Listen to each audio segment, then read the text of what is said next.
Lalayo on the beat. Dan jarida zan bayani kasar mu wasu ba tausayi, mai kuɗi ga tallaka inuwar yau ba ɗaya ba. Talaka na neman abin da za ya ta amma ya yuya, sana'ar hannu da yawa haram ko yanzu ba wuya.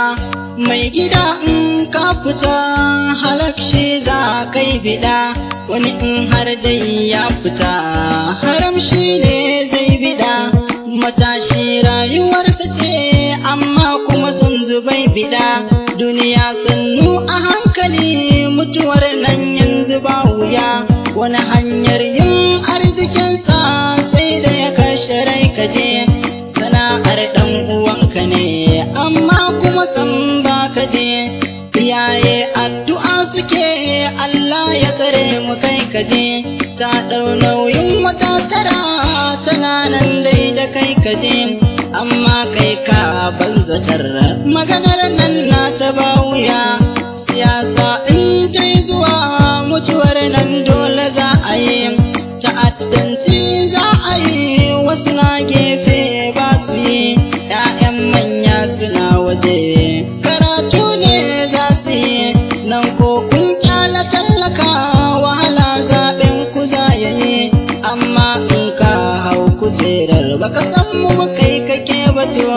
Ya za a yi ɗan uwa matasa suna amfani da mu, in zaɓe ya ƙara so su neme mu mu cutar da su. Bayan in ka hau kujerar baka san mu ba kai kake bato.